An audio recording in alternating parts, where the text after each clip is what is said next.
Hi there, my name is Julie Brock. I'm with Cradle to Career here in Rochester, Minnesota. I'm really excited to talk to you all about performance measures and how to develop those today.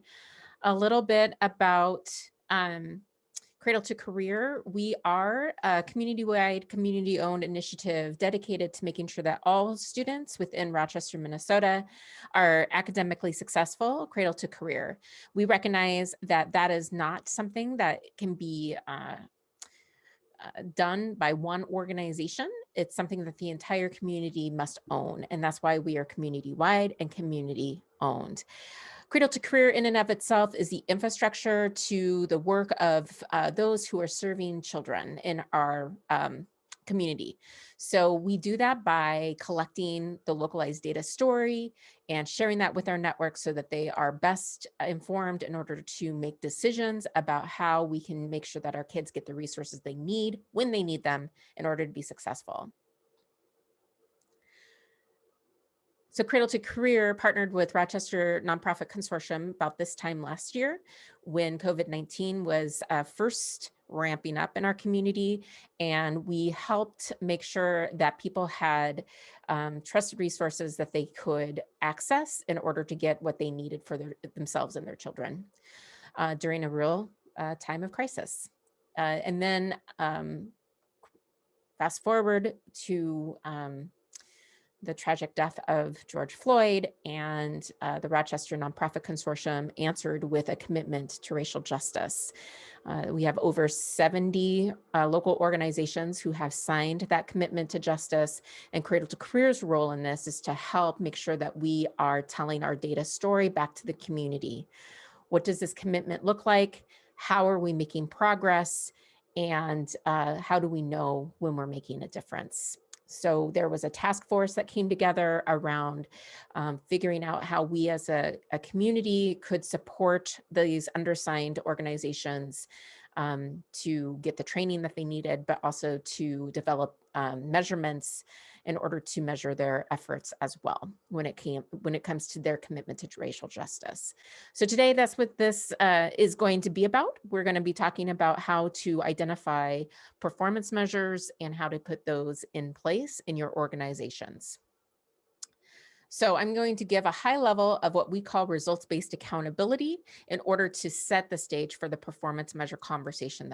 So one of the things that we talk about within Cradle to Career is making sure that we make time to make sure that we are doing the right things. And what that means is measuring. Can't just say that we're doing the right things. We have to really be mindful of the data to make sure that we are indeed doing the right things. So let's talk a little bit about results-based accountability. The first thing that it is a framework. It's ends to mean decision-making. So that means that communities use this framework in order to improve the quality of life, and organizations then can use this framework to improve program performance. RBA is also a process. It's a data-driven decision-making process. So we want to make sure that we are getting the data that is being produced across our community all together so that we can then trendline that and we can see what a difference each of us as a contributing factor are making toward our commitment to racial justice across our community. And results-based accountability in the end is a culture.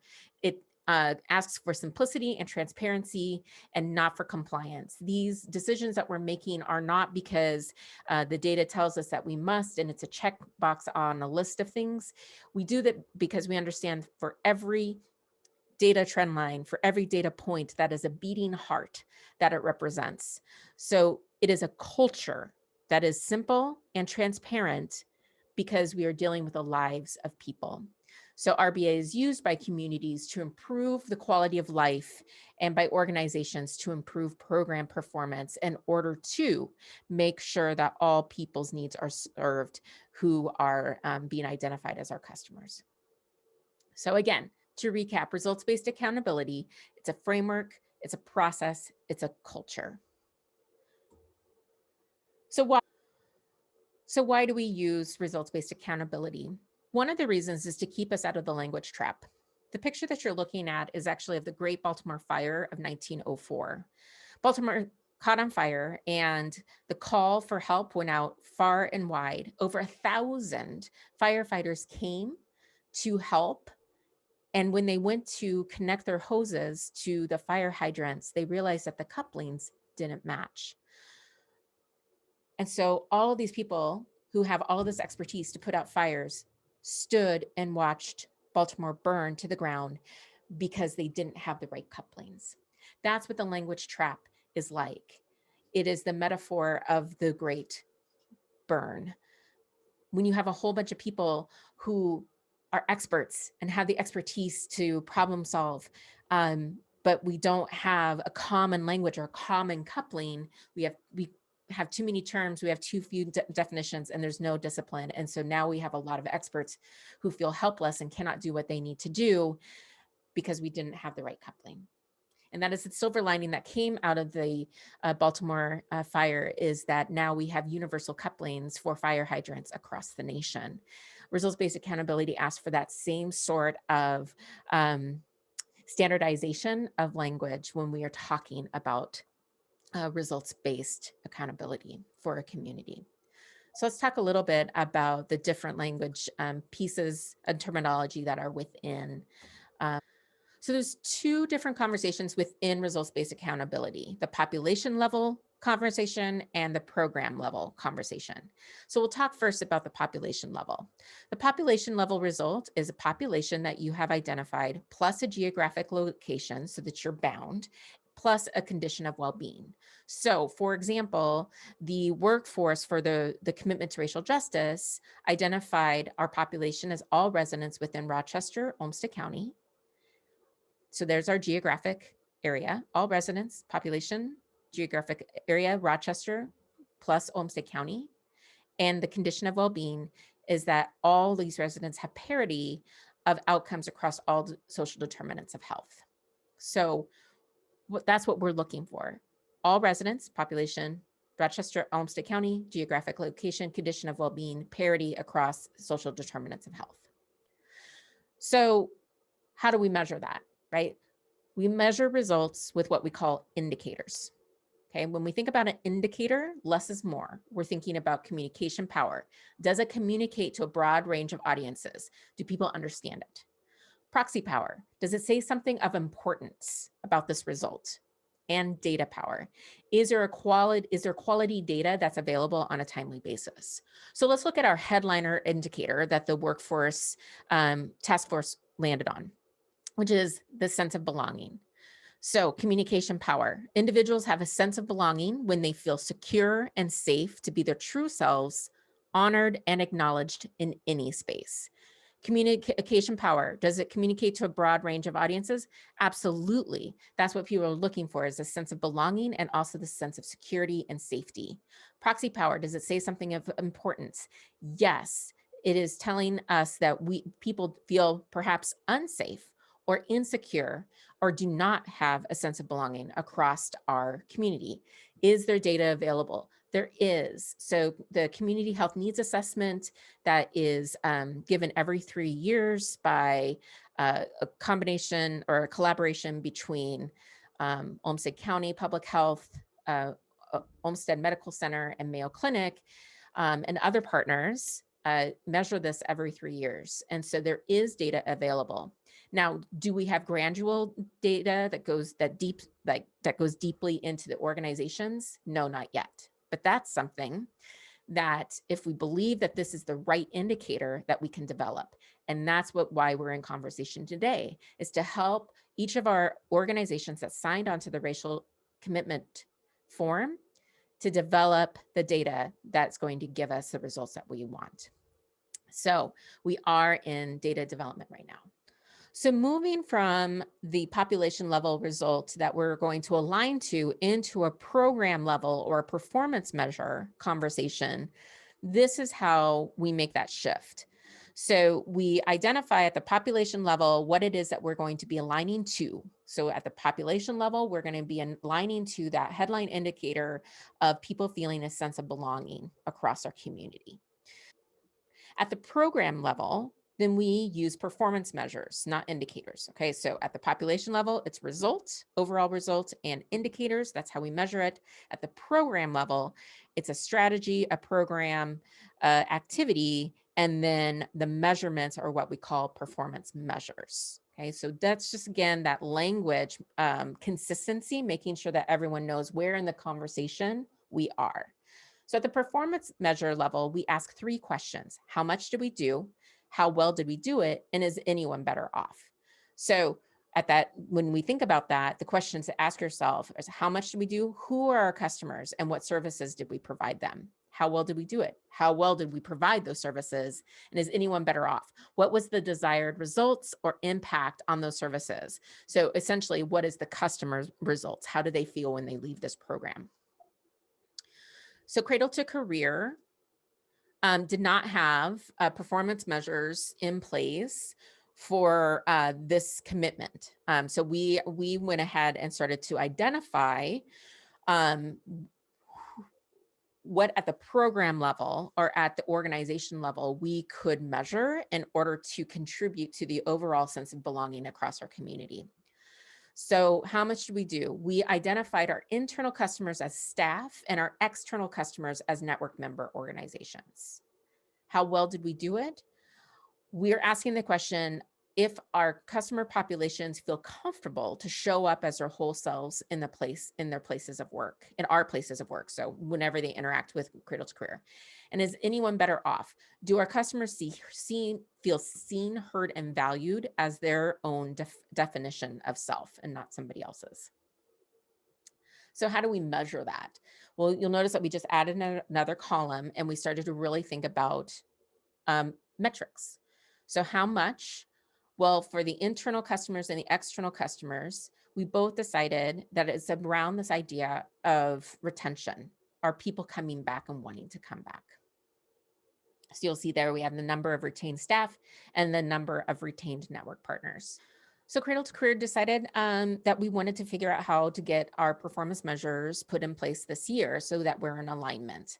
So when we started to think about how much did we do, we identified that retainment of staff and retainment of network partners was really a great place to lean into how much did we do? How many people did we keep as part of our organization? How well did we do it? How many of those retained staff feel comfortable to bring their whole self to work? Of those retained network partners, how many of them feel comfortable to bring their whole self to work with Cradle to Career?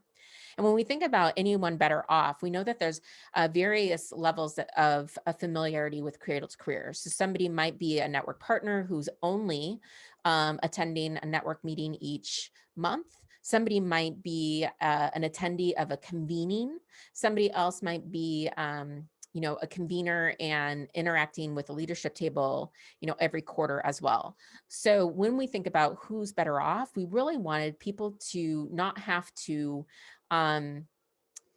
slim down their definition depending on who in the organization that they were interacting with. So our measurement there is the number or percentage of internal and external customers who feel a sense of belonging in all aspects of Cradle to Career. So it doesn't matter if they're presenting at leadership table or in a conversation, like a one-on-one conversation with the executive director or working in a network meeting, no matter where they are in Cradle to Career, they feel the sense of belonging in all aspects. So there is a consistency of care and there's a consistency of belonging that crosses no matter where you interact with Cradle to Career. So it's important to know where you are in the conversation. Remember, the population level conversation is that is owned by multiple stakeholders and not just one. So that result, again, developed by the Workforce Task Force, is this idea of parity across social determinants of health for all residents within Rochester. Our headline or indicator that we're measuring is a sense of belonging, that people feel like they can show up as their full self and be acknowledged and honored as that full self. If I'm at the performance accountability level conversation, then I'm talking about a program or a set of strategies or activities, right, that are measured by performance measures. And remember, performance measures asks 3 questions. How much did we do? How well did we do it? And is anyone better off for it? So this is a visual, because I'm a visual gal, and I think it's amazing that we have the Mississippi that starts in the headwaters in Minnesota. So when we think about a river, right, the headwaters are tiny, right? Tiny. You can walk across it. And then as it continues down toward the delta, it widens and widens, and it picks up all of these tributaries, all of these people, all of these other rivers that are contributing to the overall Mississippi River, so that by the time it gets to the delta, it's giant, and it has all of these other programs or all of these other smaller rivers contributing to it. So remember that the population level result is fueled by all of these program level or the performance level results. So it's important for us, if we want that delta population result of all residents feel a sense of belonging and have social parity across social determinants of health, then we need to do our part and contribute our data to that story. So another way to look at it is this concentric circle, right? We could fill the whole population with all sorts of different client population labels, okay? Because the whole population is owned by the whole population, and the client population or the program population is only owned by you. So think about it this way. Our entire shared result is parity across all social determinants of health. And then however you define your results of your programs as the contributing factor to this. And yet another way to think about this, I'm telling you, language trap is no good. So we're trying to make sure that we don't have it. When you think about population level accountability, it's the contributions that are being made to these markers at the performance level of accountability. Whomever's program that is or an organization is responsible for moving these markers. Okay, so for example, we at Cradle to Career, our set of strategies is really around this idea of shared understanding and shared respect for all folks showing up. We want to make sure that we onboard for our culture that is a strengths-based and asset-framed culture. And we want to make sure that people are comfortable and feel okay to show up as their full selves every day. So that's our set of strategies. We have all sorts of different things, both internally and externally, to try to set our culture up for that best success. That's what we have. That is what we are responsible for moving our markers toward. And then when we measure that idea of sense of belonging or a sense of being comfortable enough to show up as their true selves within Cradle to Career, that those data results are then also what we contribute to the overall population. So how do you develop your performance measures? Well, first you just take a deep breath, right? And you decide what you're developing measures for. So this would be for, your commitment to racial justice, or however your diversity, inclusion, and equity work looks like within your organization. You might already have a set of strategies in place. And so, what are you developing measures for? Maybe it's your programs that you already have in place, and you would name those by name. Or maybe you say, DEI work, or maybe you say sense of belonging because you're starting from scratch. Okay, then go ahead and identify your customers. Who are they and how many do you have? So for us, remember, we had identified 2 customer bases: staff, internal, to Cradle to Career, and then also this external network partner as our 2 customer base. Could we have gone further and identified other customers? Absolutely. But we felt like those were the 2 that we wanted to start with. And that's what I would say too, is that if you have never done any sort of performance measure development, it's okay to start small.